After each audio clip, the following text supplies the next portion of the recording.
இனி நான் வாழ்வது உமக்காக, உமது மகிமைக்காக.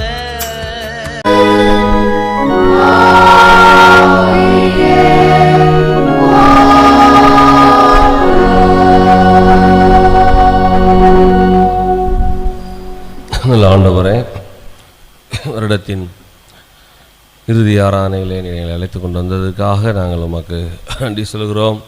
உம்முடைய மன்னாவினால் எங்களை போசியும் இயேசுவின் மூலம் ஜெபிக்கிறோம் நல்ல பிதாவே, ஆமேன். சங்கீதம் 71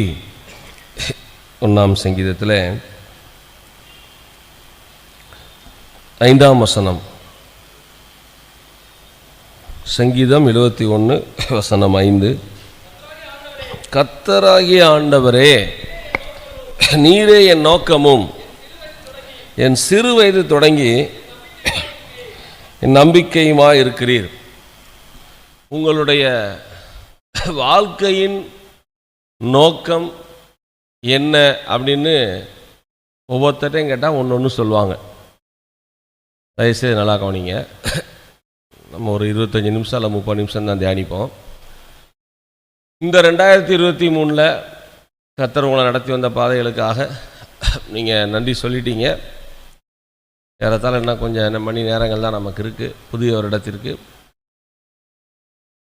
வருகின்ற வருடத்திலே நீங்கள் ஆண்டவருக்காக செய்ய வேண்டிய சில காரியங்களை நான் உங்களுக்கு ஞாபகப்படுத்த விரும்புகிறேன். இந்த வருஷமும் செஞ்சுருப்பீங்க, இருந்தாலும் இந்த வருட கடைசியிலே அதை உங்களுக்கு உணர்த்துவது அவசியம்னு நான் உணர்த்தப்பட்டேன்.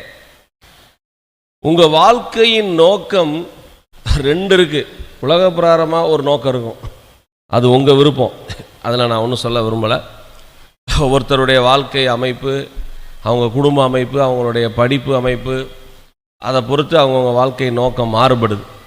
ஆனால் பொதுவாக பரிசுத்த வேதாகமம் எல்லாருக்கும் ஒரு நோக்கத்தை கற்றுக் கொடுக்குது. அது தாவீது அரசனாக இருந்தாலும் சரி, ராஜாவாக இருந்தாலும் சரி, அல்லது சாதாரண ஒரு மனிதனாக இருந்தாலும் சரி, நடுத்தர வர்க்கத்தை சேர்ந்தவங்களாக இருந்தாலும் சரி, நீங்கள் இதில் ஏதாவது 3ல் 1 தான் இருப்பீங்க இல்லையா? ஒன்று ரொம்ப பூரணமாக வசதியாக இருப்பீங்க, அல்லது அதுக்கடுத்து பார்த்திங்கன்னா போதுமானது இருக்கும். ஒரு சிலர் எப்படி இருப்போம்னா, ஏதாவது ஒரு தேவைகளோட பற்றாக்குறைகளோட போராடி கொண்டு இருப்போம். வாழ்க்கையில் இந்த 3 நிலைமை தான் இருக்கும். எல்லா நிலைமையிலையும் நம்முடைய நோக்கம் என்ன, கர்த்தர் நம்மகிட்ட என்ன எதிர்பார்க்குறாரு, நீங்கள் யாராக இருந்தாலும், திரும்ப சொல்கிறேன், ஆவிக்குரிய வாழ்க்கையை பொறுத்தவரை, தேவ பக்தியை பொறுத்தவரை நம்ம அவருக்கு செய்ய வேண்டிய சில விஷயங்களை எல்லா வயசுலையும் அவர் நம்மகிட்ட எதிர்பார்க்கிறார். சில சமயம் அதை நம்ம மறந்து போகிறோம். அதை ஞாபகப்படுத்துவதற்கு தான் பரிசுத்த வேதாகமத்தை நம்ம கையில் கொடுத்துருக்கிறார். அதனால தான் ஒழுங்காக தினமும் வேதம் வாசித்தா ஒவ்வொரு நாளும் ஆண்டவர் உங்கள்கிட்ட என்ன எதிர்பார்க்குறாரு, உங்களை என்ன செய்ய சொல்கிறாருன்னு நீங்கள் அதன் மூலம் என்ன செய்யலாம், அறிந்து கொள்ளலாம். தினசரி ஒழுங்கும் கிரமமான ஒரு வேத தியானம் இல்லாதவர்களுக்கு தேவனுடைய நோக்கமே தெரியாது. எல்லாம் நான் வச்சுக்கோங்க, அவங்களுக்கு வழக்கமாக ஒரு ஷெட்யூல், ஒரு ப்ரோக்ராம் இருக்கும், அதன்படி ஓடிக்கிட்டே இருப்பாங்க. ஆனால் எதுக்கு ஆண்டவர் நம்மளை உண்டாக்குனாரு, எதுக்கு இப்படி ஒரு ஆவி ஆத்மா உடம்பு கொடுத்துருக்காரு, எதுக்கு இத்தனை வருஷம் நமக்கு 70 வருஷம் 80 வருஷம் வாழ்க்கை கொடுக்குறாரு, நம்முடைய வாழ்க்கையின் நோக்கம் என்ன, என்ன செய்யணும், எப்போ நம்ம ஓட்டம் முடியும், அந்த ஓட்டம் வெற்றியாக முடியுமா, ஒரு நாள் அவரை போய் தரிசிப்போமா, இந்த மாதிரியெல்லாம் நம்ம அடிக்கடி சிந்திக்க அழைக்கப்படுகிறோம். இயேசு சொன்ன வசனம் உங்களுக்கு தெரியும், மனுஷன் உலகம் முழுவதையும் எதை நஷ்டப்படுத்த வாய்ப்பு இருக்குது பார்த்தீங்களா? எப்படி சொல்லிட்டாரு, நீ உலகத்தை ஆதாயம் பண்ணிடலாம், ஆனால் எதை நஷ்டப்படுத்துறதுக்கு அதிக வாய்ப்பு இருக்குன்னா ஜீவனை. ஏன்னா இந்த உலகத்தில் நமக்கு 3 பிரச்சனை இருக்குது, கண்களின் இச்சை, மாம்சத்தின் இச்சை, ஜீவனத்தின் பெருமை. 1 யோவான் 2:15-16-17 நீங்கள் எடுக்க வேணாம், கேட்க மட்டும் செய்யுங்க. இந்த 3 சோதனைகளுக்கு நடுவில் கவனிங்க, நீங்கள் ஒரு வெற்றியுள்ள கிறிஸ்தவராக வாழ வேண்டும். தினமும் கண்களின் இச்சை வரும், தினமும் மாம்சத்தின் இச்சை வரும், தினமும் ஜீவனத்தின் பெருமை. இந்த 3ல் 1 நமக்கு ஒரு விதத்தில் நம்ம சிந்தனையை சுற்றி சுற்றி சுற்றி எனக்கு இடம் கொடு, நான் உனக்குள்ளே வரேன்னு கேட்டுக்கிட்டு தான் இருக்கும். நமக்குள்ளே இருக்க வசனத்தின் உதவியோட, ஆவியாளர் உதவியோட, இல்லை உனக்கு இடம் கிடையாது, நான் ஆண்டவர் பிள்ளை, நான் இதுக்கு இடம் கொடுக்க மாட்டேன் அப்படின்னு நம்மளுடைய ரட்சிப்பையும் நம்முடைய பரிசுத்தத்தையும் நம்ம விசுவாசத்தையும் கவனிங்க தினமும் காத்துக்கொள்ளணும். 2 தீமோத்தேயு 4 பவுல் சொன்னாரே, நல்ல போராட்டத்தை. இந்த போராட்டம் என்ன போராட்டம் நினைக்கிறீங்க? வாழ்க்கை முழுக்க பணக்காரன் ஆகிறதுக்கு போராடணும்னு சொல்லலை. இந்த ஊர்லேயே ஒரு பெரிய தொழிலதிபராக வர்றதுக்கு போராடணும்னு சொல்லி நம்மளை அழைக்கலை. நம்ம போராட்டம்லாம் எபேசியர் 6 பவுல் சொன்னபடி ஆவிக்குரியது. நல்லா தெரிஞ்சுக்கோங்க, நம்முடைய மாம்சத்தோடு ரத்தத்தோடு ஒன்று இருக்குது, அது போக பிசாசு கூட இருக்குது. இது மற்ற மதத்தினருக்கு, மதம்னு நான் நம்ம இதை சொல்லலை, மற்றவங்களுக்கு இது புரியாது. ஏன் கிறிஸ்தவங்க எப்போ பார்த்தாலும் ஜெபம், பைபிள், துதி, ஆராதனை, ஞாயிற்றுக்கிழமை ஆராதனை, சனிக்கிழமை உபவாச கூட்டம், தினமும் ஆண்டவரை தேட வேண்டியிருக்குன்னா, ஆண்டவர் நமக்கு இந்த வாழ்க்கையை கொடுத்ததின் நோக்கத்தை நிறைவேற்ற வேண்டுமானால் இதையெல்லாம் நம்ம செஞ்சுதான் ஆகணும். இப்போ என் உடம்பு என் இஷ்டம் அப்படி சொல்கிறவங்க அநேகர், எல்லாருமே அப்படி தான் சொல்லுவாங்க. ஆனால் ரட்சிக்கப்பட்டு ஆண்டவருக்கு தங்களுடைய ஆவி ஆத்தும சரீரத்தை ஒப்பு கொடுத்தவங்க தான் என் உடம்பு என் இஷ்டம், நான் என் இஷ்டப்படி தான் இருப்பேன்னு சொல்ல மாட்டாங்க. அவங்க தினமும் தன்னுடைய உடம்பை ஆண்டவர்கிட்ட ஒப்பு கொடுத்து, ஆவி ஆத்தும சரீரத்தை ஒப்பு கொடுத்து, என்னை காத்துக்கோங்க, உமக்கு விரோதமாக நான் பாவம் செய்யாதபடி என்ன செய்யுங்க, காத்துக்கோங்கன்னு சொல்லுவாங்க. ஏன்னா நோக்கம் ஒரு ஆண்டவருடைய பிள்ளைக்கு எப்படி இருக்கும்னா, ஆதியாகமம் 39 அதிகாரம் 9 வசனம் படிங்க. அங்கே யோசேப்பின் நோக்கத்தை பாருங்கள் சீக்கிரம். அங்கே சொன்ன வசனம் உங்களுக்கு தெரியும். அவருடைய நோக்கம் என்னன்னு பாருங்க. ஆதியாகமம் 39 அதிகாரம் 9 வசனம். இந்த வீட்டிலே என்னிலும் பெரியவன் இல்லை. அவனிங்க நீ அவருடைய மனைவியா இருக்கிறபடினால் அவனிங்க இப்படி இருக்க எப்படி சொல்ற பாருங்க, நான் இத்தனை பெரிய பொல்லாங்குக்கு உடன்பட்டு, கவனிங்க அங்க வசனம், ஓ புருஷனுக்கு விரோதமாய் பாவம் செய்வது எப்படின்னு இல்லை. யாருக்கு விரோதமாய்? கிறிஸ்தவங்களுக்கு அநேகருக்கு அடிப்படையா என்ன தெரியல தெரியுமா? எந்த தவறும் ஒரு ஆணுக்கு விரோதமாகவோ பெண்ணுக்கு விரோதமானது கிடையாது. பாவம் எந்த பாவமோ அது நேரடியாக யாரை சம்பந்தப்படுத்துதுன்னா தேவனுக்கு விரோதமானது தான். நான் இருதயத்தில் தப்பு செஞ்சாலும் தேவனுக்கு விரோதமானது தான். அப்போ நம்ம நோக்கம் எதில் இருக்குன்னா, நம்மளை தவறுகள் கரையை பிடிச்சி இழுத்தா கூட, தவறு செய்கிறதுக்கு சந்தர்ப்பம் கிடைத்தா கூட, நான் இதில் எல்லாத்தையும் மொத்தமாக சொல்கிறேன், பொய் சொல்கிறதுக்கோ திருடுறதுக்கோ அல்லது ரொம்ப விவரமாக யாருக்கும் தெரியாமல் தப்பு செய்கிறதுக்கோ எல்லா விதத்துலேயும் நமக்கு வாய்ப்புகள் கிடைக்கலாம். ஆனால் நம்ம என்ன சொல்லுவோம்? நம்முடைய நோக்கம் யோசிப்பை போல, நான் இந்த பொல்லாங்குக்கு ஃபஸ்ட்டு என்ன செய்ய மாட்டேன், முதல் ஸ்டெப்பு என்னதுன்னா உடன்படுறது தான். உடன்பட்டு என்ன செய்ய மாட்டேன், தேவனுக்கு விரோதமாய் தவறு செய்ய மாட்டேன். நீங்கள் தினமும் இந்த நோக்கத்தில் இருக்கீங்களா? நம்ம கண்ணு அடுத்தவங்கள பரிசுத்தமான சிந்தையோட பார்க்குதா? உங்கள் கண்ணு செல்ஃபோன்லாம் இப்போ ரொம்ப பிரச்சனை இல்லையா? டிவி விளம்பரம் எல்லாத்துலேயும் பிரச்சனை உங்களுடைய சிந்தனையை கரைப்படுத்துகிற விளம்பரங்கள். கவனிங்க, ஆணுக்கும் பெண்ணுக்கும் தான். பரிசுத்தனாலே ஆண்களுக்கு மட்டும்தான் இருக்கணும் தப்பான அர்த்தத்தில் பைபிள் எங்கேயுமே சொல்லலை. பரிசுத்தம் ரட்சிப்பு எல்லாமே ஆணுக்கும் பெண்ணுக்கும் தான். இந்த இடத்துல யோசேப்பை தவறு செய்ய கூப்பிட்டது யாரு? சகோதரி தான். அவர் தான் தவிர்க்கிறார். இச்சைங்கிறது சரீரம் உள்ள யாருக்கு இருக்கும்? அதனால தான் கனிகளில், ஆவியின் கனிகளில் ஒன்று என்ன வருது? இச்சை அடக்கம்னு வருது. கவனிங்க, ஆண்டவர் உங்களுடைய நோக்கமாக இருந்தால், அவருக்கு பிரியமாக வாழணுங்கிறது உங்கள் நோக்கமாக இருந்தால், இதிலெல்லாம் நீங்கள் கவனமாக இருப்பீங்க. இந்த வருஷத்தில் அப்படி வாய்ப்பு நான் உங்களுக்கு நற்செய்தி சொல்கிறேன். நீங்கள் அதை பயன்படுத்தாமல் கர்த்தருக்குள்ளே உங்களை காத்துக்கிட்டு இருந்தீங்கன்னா சந்தோஷம். ஒருவேளை இந்த வருஷம் உங்களுக்கு ஒரு தவறு செய்ய வாய்ப்பு கிடைத்து நீங்கள் செஞ்சிருந்தால், விழுந்திருந்தா பரவாயில்ல, ஊக்குவிக்கிறேன்னு நினைப்பா நினச்சிடாதீங்க. அதை நீங்கள் ஆண்டவர்கிட்ட சொல்லி மன்னிப்பு கேட்டு, வருகின்ற வருஷத்தில் ஆண்டவருடைய வசனத்துக்கு விரோதமாக நாம் நடப்பதற்கு எத்தனை சந்தர்ப்பம் கிடைத்தாலும் அதற்கு நான் இடம் கொடுக்க மாட்டேன், நான் என்னைய யோசேப்பு மாதிரி காத்து கொள்ளுவேன் அப்படின்னு நீங்கள் இன்னைக்கு தீர்மானம் எடுங்க. ஒரு ஆமேன் சொல்லுங்கள். ஆமென். ஏன்னா நமக்கு ஒரு நோக்கம் இருக்கு. உலக மக்களுக்கு உங்களுக்கு தெரியுமா, வாழ்றதுக்கு என்னமும் செய்யலாம். நீ வாழ பிறரை கெடுக்காதேன்னு சொல்றாங்க. பட் அவங்க அப்படிலாம் இல்லை. நாங்கள் நினைச்சதை அடையிறதுக்கு இப்போ கொலையும் செய்கிறான். ஆனால் நமக்கு அப்படி இல்லை. நம்ம கர்த்தருடைய பிள்ளைகளாக இருக்கோம், வேதத்தை அறிந்தவர்களாக இருக்கிறோம். இங்கே நம்முடைய நோக்கம் என்று ஒன்று உண்டு. அதைத்தான் உங்களுக்கு ஞாபகப்படுத்துகிறேன்.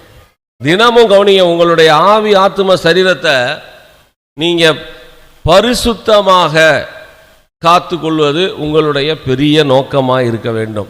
நல்லா எந்த கம்பெனினாலும் வேலை பாருங்கள், ஐடியில் ஒரு நாளைக்கு உங்களுக்கு 20,000 கூட சம்பளமாக இருக்கலாம். ஒரு நாளைக்கு, ஒரு மாதத்துக்கு 20,000 சம்பளமாக இருக்கலாம். நீங்கள் எப்படிப்பட்ட சூழ்நிலைனாலும் இருந்துக்கோங்க. ஆனால் ஆண்டவர் என்ன பார்த்துட்டே இருப்பார்னா, அவருடைய வசனம் உங்கள் உள்ளத்தில் இருந்து அதை நடக்கிறதுக்கு, அதன்படி செய்கிறதுக்கு உங்களுக்கு விருப்பம் இருக்கிறதா? 37ஆம் சங்கீதம் 31ஆம் வசனம் படிங்க சீக்கிரம். சங்கீதம் 37, 31 படிங்க.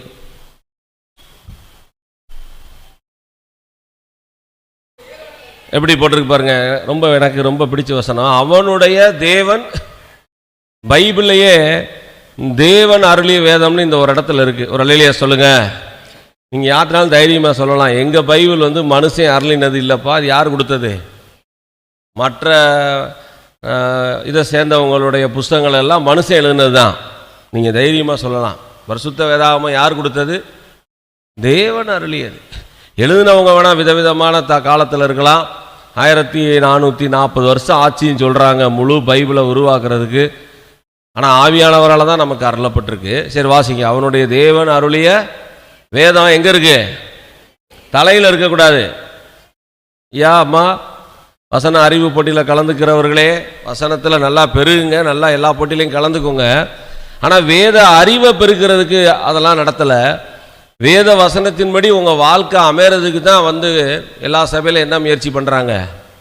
வசன போட்டியோ அல்லது வசனம் சம்மந்தப்பட்ட கேள்வி பதில் தர்றாங்க. வசனம் ரொம்ப பேருக்கு இன்னைக்கு எங்கே இருக்குது? மூளையில் இருக்குது. எந்த வசனம்னாலும் சொல்லுவாங்க. நான் நடக்கிறாங்களா? அதன்படி நடக்கணும்னு முதல்ல விரும்புகிறாங்களா? இங்கே அவர் சொல்கிறாரு, அவனுடைய தேவன் அருளிய வேதம் எங்கே இருக்கு? அவன் இருதயத்தில். வாசிங்க. ஏன் கிறிஸ்தவங்க வாழ்க்கை, அநேக பிள்ளைகளுடைய வாழ்க்கை பெசகுது, வழி மாறுது? நண்பனை பார்த்தா அவனுக்கு ஏற்ற மாதிரி, கூட படிக்கிற பிள்ளைய பார்த்தா அவளுக்கு ஏற்ற மாதிரி, சொந்தக்காரங்களை பார்த்தா அவங்களுக்கு ஏற்ற மாதிரி, ஒவ்வொருத்தருக்கு ஏற்ற மாதிரி வேஷம் போடுறது தான் நம்முடைய குணம். ஆனால் வேதம் நம்மளை அப்படி அழைக்கலை. நீங்கள் உலகத்திற்கு ஏற்ற, நல்ல வார்த்தை தமிழில், உலகத்துக்கு ஏற்ற ஒரே ஜால்ரா ஆமாஞ்சாமி போடுறது வட்டார பாசையில். ஆமாண்ணே நீங்கள் சொல்கிறது தானே. உங்கள்கிட்ட ஒருத்தன் ஒரு தப்பை குறித்து பேசும்போது, இல்லைங்க இப்படி செய்ய எனக்கு சம்மதம் இல்லை, நான் செய்ய மாட்டேன், நான் படித்த வசனத்தின்படி இது தப்புன்னு நமக்கு சொல்கிறதுக்கு பலன் இருக்கா? பேச முடியுதா உங்களால்? நீங்கள் வேணால் செஞ்சுக்கோங்க, நான் என்ன செய்ய மாட்டேன், இப்படி செய்ய மாட்டேன், பொய் சொல்ல மாட்டேன், கள்ளக்கணக்கு எழுத மாட்டேன். மத்தையில் 5 சொன்ன மாதிரி உள்ளதை உள்ளதென்றோ.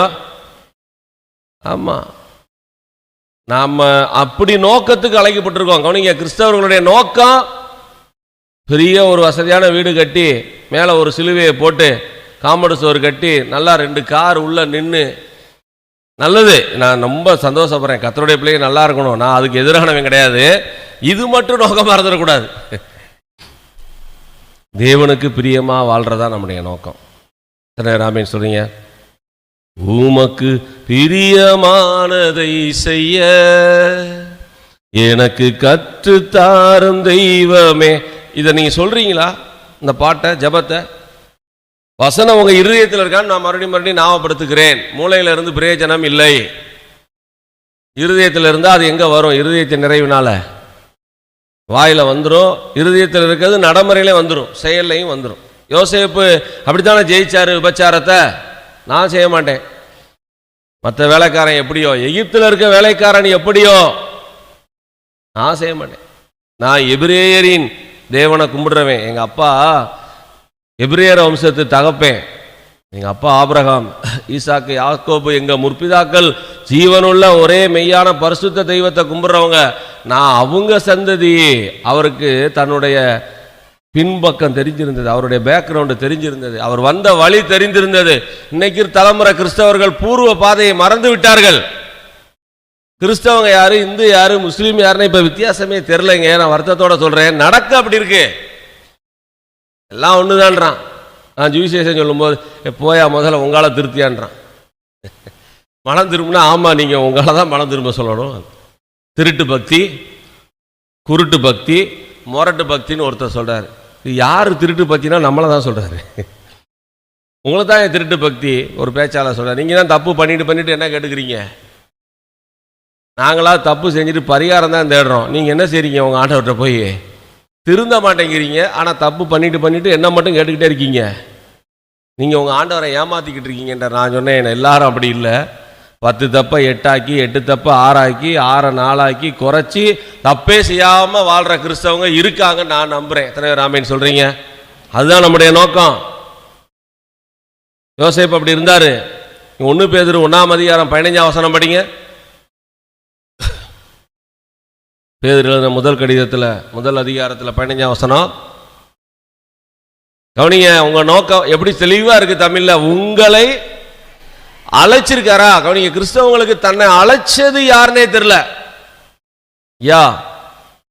கும்புறது யாருன்னு தெரியணும், நம்ம நம்புறவர் யாருன்னு தெரியணும். நீங்க சொல்றீங்களே வார வாரம் அப்போஸ்தலருடைய விசுவாச பிரமாணம், இப்ப சொன்னீங்களே, அதை சொன்னவர் எப்படிப்பட்டவர் நமக்கு தெரிஞ்சிருந்தா பேதுரு இப்படி சொன்ன மாதிரி நம்ம இருப்போம். படிங்க. உங்களை அழைத்தவர் பரிசுத்தராயிருக்கிறது போல நீங்களும் உங்கள் நடக்கைகள் இந்த எல்லாவற்றிலேங்கிறத இந்த தலைமுறை ஏத்துக்கிற மாட்டேங்கிறாங்க. செல்போன் பார்க்கும்போது இல்லை இருக்க முடியலனே, விளம்பரம் வந்துடுது இல்லனே இல்லையா? நீங்கள் உங்கள் நடக்கைகள் சிலவற்றில் இல்லை, என்ன வந்துருச்சு? இதுவே போதும் உங்களுக்கு பிரசங்கம். இந்த ஒரு வசனமே போதும். நம்முடைய நோக்கம், நம்முடைய பேச்சு, என்னுடைய ட்ரெஸ்ஸு போடுற அந்த ட்ரெஸ்ஸிங் சென்ஸிலிருந்து, என்னுடைய நடக்கையிலிருந்து எல்லாவற்றிலும் எனக்கு ஒரு நோக்கம் உண்டு. நான் ஆராதிக்கிற தேவன் எப்படி என்ன நான் இருக்கணும் விரும்புகிறாரோ அப்படித்தான் நான் வாழணும். நீரே என் நோக்கம் சிறு வயதிலிருந்து. அதை படிங்க. உங்களை அழைத்தவர் பரிசுத்தராக இருக்கிறது போல உங்கள் நடக்கைகள் எல்லாவற்றிலேயும் பரிசுத்தராயிருங்கள். நீங்க இருக்கீங்களா? உங்களை பார்க்குற பக்கத்து வீட்டுக்காரங்க உங்களை மற்ற விஷயத்தில் ஒன்றும் சொல்ல வேணாம், உங்களை புகழ வேணாம், ஆனால் இவங்க நல்ல நடக்கை உள்ளவர்கள் சொல்லணும். இன்னைக்கு என்ன விரும்புகிறோம் தெரியுமா? கவனிங்க.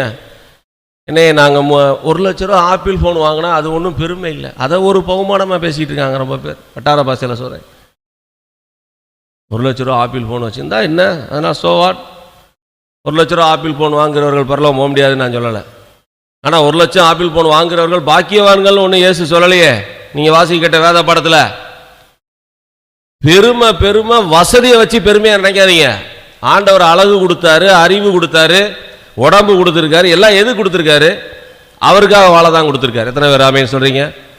திரும்ப திரும்ப அதுல சரியா இருங்க. உங்க ரட்சிப்பை பிரசித்தம் பண்ணுங்க. நான் கடைசி பதிக்கு வரேன். இங்க அப்படித்தான் சொல்றாரு சங்கீதக்காரர். எடுத்துக்கோங்க. 71ஆம் சங்கீதத்தில் எதுக்கு நம்ம உயிரோடு இருக்கணும்? 17ஆம் வசனம் 18ஆம் வசனம் படிங்க. இதான் கடைசி பதி. தேவனே என் சிறு வயது முதல் எனக்கு கவனிங்க. உங்களை போதிக்கிறாரா? அருப்புக்கோட்டை இம்மானுவேல் ஆலயத்தை சேர்ந்த அருமையான சகோதர சகோதரிகளே, எத்தனை பேர் ஆண்டவர் போதிக்கன்னு விரும்புறீங்க?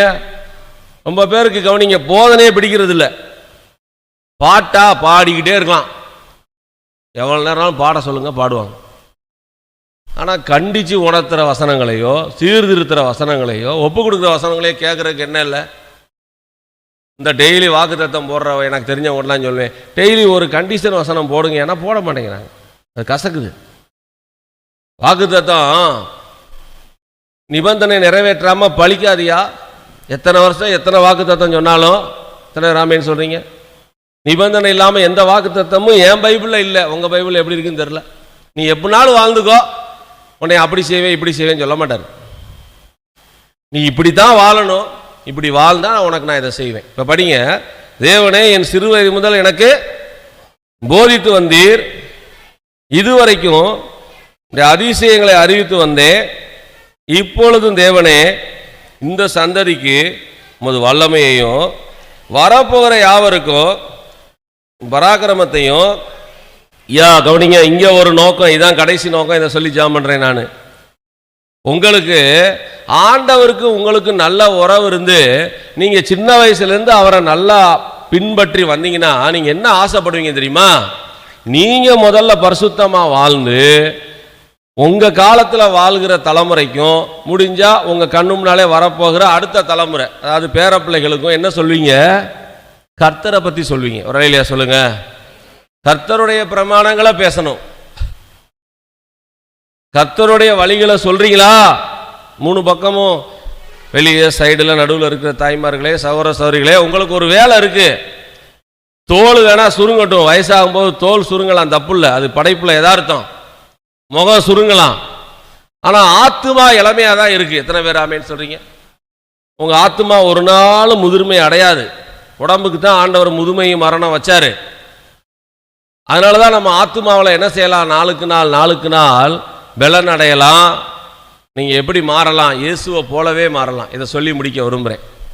நம்ம யாரை மாதிரி தான் மாறணும்? உங்களை பார்த்தா இவங்க இயேசு மாதிரி இருக்காங்கன்னு சொல்லணும். இதை சொல்லி நான் ஜெபிக்க விரும்புகிறேன். ஏன் நமக்கு ஒரு நோக்கம் உண்டுனா, கர்த்தரையும் அவருடைய செயல்களையும் நம்ம இந்த சந்ததிக்கு என்ன செய்யணும்? என்ன சொல்றாரு? அறிவிக்கும் அளவும் இப்போதும் தேவனே, 18ஆம் வசனம், இந்த சந்ததிக்கு நான் என்ன செய்யணும்? உமது வல்லமையையும் வரப்போகிற யாவருக்கும் உமது பராக்கிரமத்தை நான் அறிவிக்கும் அளவும் முதிர் வயதும் நரை மயிரும் உள்ளவனாக வரைக்கும் என்ன செய்யாதீங்க, கைவிடாதிருங்கள். நீங்க வயசான காலத்தில் என்னைய காப்பாத்தும் ஜெபம் பண்றீங்களே, இதான் கடைசி வார்த்தை. வயசாகுது, எனக்கு நல்லா கை கால் சுகந்தாங்க, சுகர் நல்லா இருக்கணும், ப்ரெஷர் நல்லா இருக்கணும், நல்லா நீடித்தோட ஆயுசு இருக்கணும். எதுக்கு அப்படின்னு பார்த்தா, நீங்க ஆண்டவரை பத்தி நீங்களும் உண்மையா இருந்து மற்றவங்களுக்கும் உங்களால் முடிஞ்ச எத்தனை பேருக்கு ஆண்டவருடைய அன்பையோ அவருடைய அதிசயங்களையோ அவளது கிருபையையோ நீங்க சொன்னீங்கன்னா, வர்ற வருஷம் உங்களுக்கு ஆசீர்வாதமான வருஷம். உங்களுக்கு இப்போ ஆவிக்குரிய ஹோம்ஒர்க் கொடுத்தாச்சு. ஒரு வேலையா சொல்லுங்க. நல்லா வீட்டுக்கு போய் இன்னைக்கு சாப்பிட்டு ரெஸ்ட் எடுத்துட்டு நைட்டு 6 அன்னைக்கு வந்து இந்த வசனத்தின்படி ஜெபம் பண்ணுங்க. ஆண்டவரே, எனக்கு நல்லா நீடித்த ஆயுசு தாங்க. எதுக்கு? உங்களை பத்தி மற்றவங்களுக்கு நான் என்ன செய்யணும்? சாட்சியா வாழ்ந்து உங்க வாழ்க்கை தான் 5வது சுவிசேஷம். இதை தயவு செஞ்சு எழுதிக்கோங்க. மத்தேயு, மார்க்கு, லூக்கா, யோவான் 4 சுவிசேஷம் தானே. 5வது ஒரு சுவிசேஷம் இருக்கு. எதுதான்? நீங்க தான். எவ்வளோ பெரிய பொறுப்பு இருக்கு பாருங்க. ரோட்டில் நீங்கள் நடந்து போனால் இயேசு போறாருன்னு சொல்லணும், ஏசக்கா போறாங்கன்னு சொல்லணும். என்னக்கா அந்த சேலை எங்கே வாங்கினீங்கன்னு கேட்கக்கூடாது. அது கேட்குறவங்க இருப்பாங்க. அதை பற்றி பேசல. ஆண்களாக இருந்தாலும் வேற எதாவது குறித்து நம்மகிட்ட தகவல் கேட்கணும்னு நினைக்காதீங்க. நீங்கள் எப்படி இப்படி சந்தோஷமா இருக்கீங்க, எப்படி கஷ்டத்திலே மகிழ்ச்சியாக இருக்கீங்க, எப்படி உங்கள் குடும்பத்தில் சமாதானம் இருக்கு அப்படின்னு நம்மளுடைய ஆவிக்குரிய பக்தியை மற்றவங்க பார்க்கணும். ஒரு ஆமேன் சொல்லுங்க. கிறிஸ்தவ இல்லறமே சிறந்திட கிருபை செய்வீர் பரணைங்கிறதான் பாட்டு. உங்க வாழ்க்கை உங்க தெருவில், நீங்க அருப்புக்கோட்டையில் எந்த தெருவில் இருந்தாலும் குறைஞ்சது நான் இதை சொல்லி முடிக்கிறேன், உங்க பக்கத்து வீட்டுக்காரங்களாச்சும் உங்களுடைய வாழ்க்கையை பத்தி என்ன செய்யணும்? கர்த்தரை மகிமைப்படுத்த. நல்ல கிறிஸ்தவங்கப்பா, உண்மையுள்ள கிறிஸ்தவங்கப்பா. போதும், நீங்க ஒன்றும் ஊருக்கெல்லாம் ஒளியா இருக்க வேணாம். முதல்ல உங்க பக்கத்து வீட்டுக்கு ஒளியா இருங்க. ஜெபம் பண்ணுமா? தலைகளை தாழ்த்தி உங்க வாழ்க்கை நோக்கம் என்ன? ஒரு நிமிடம் சிந்திங்க. எதுக்காக ஓடுறீங்க? நைட்டும் பலம் கர்த்தருக்கு பிரியமா வாழாம ஓடிக்கிட்டே இருந்து என்ன கிடைக்கும்னு நினைக்கிறீங்க? சிந்திப்போம்.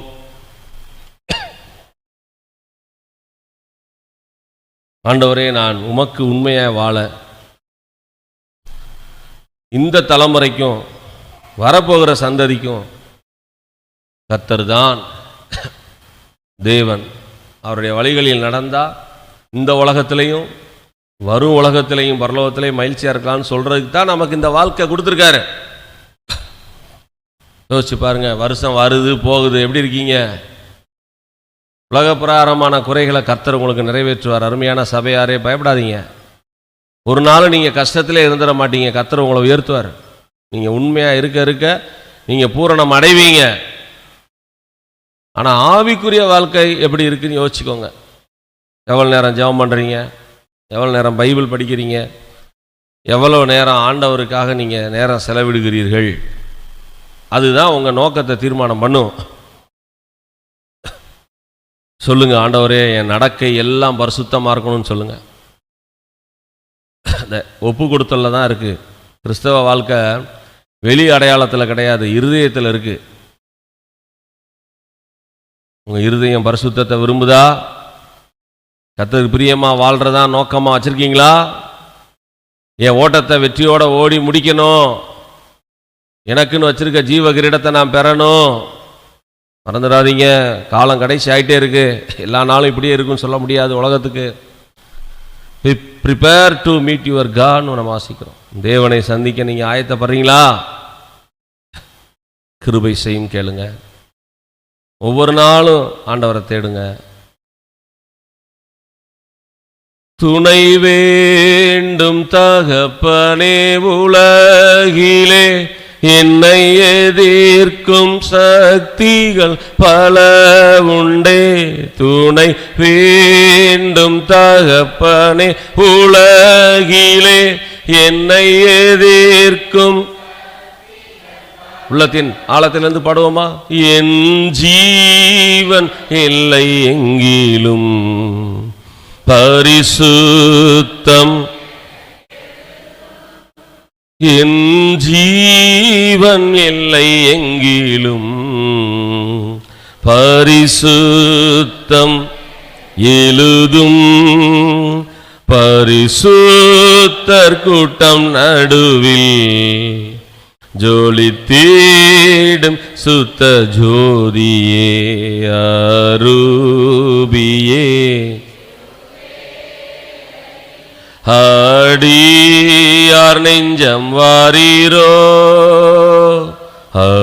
அரூபியே இவ்வேளையில்.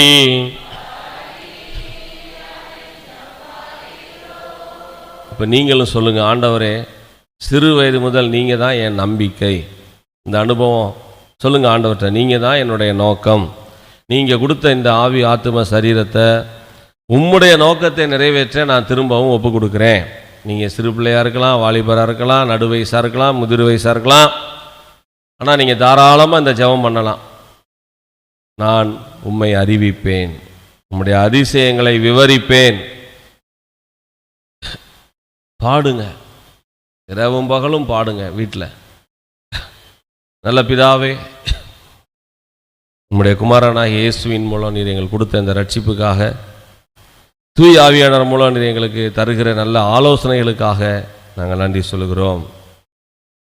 இன்னைக்கு வாசித்த மன்னா பாடசனத்தின்படி சபையிலே கிறிஸ்து இயேசுவின் மூலமாக தலைமுறையாக ஆண்டவரே உம்முடைய சித்தம் செய்யப்படுகிறது. இந்த தலைமுறையிலையும் 2023 வாழுகிற இந்த தலைமுறையாகிய நாங்களும் உம்முடைய சித்தத்தை நிறைவேற்றத்தான் அழைக்கப்படுகிறோம். நேற்றும் இன்றும் என்றும் மாறாதவர். எங்களை அழைத்த நீர் பரிசுத்தராக இருக்கிறது போல 2024 வருடத்திலும் நாங்கள் எங்கள் நடக்கைகள் எல்லாவற்றிலேயும் பரிசுத்தமாக இருக்க கிருபை செய்யும். எங்கள் நோக்கத்தை நாங்கள் தினமும் ஆராய்ந்து அது உலகப்பிராரமாக போய்விடாமல் எப்பொழுதும் நித்தியத்துக்கு நேராக இருக்க கிருபை செய்ய வேண்டும் என்று இயேசு கிறிஸ்து மூலம் ஜெபிக்கிறோம் நல்ல பிதாவே, ஆமென்.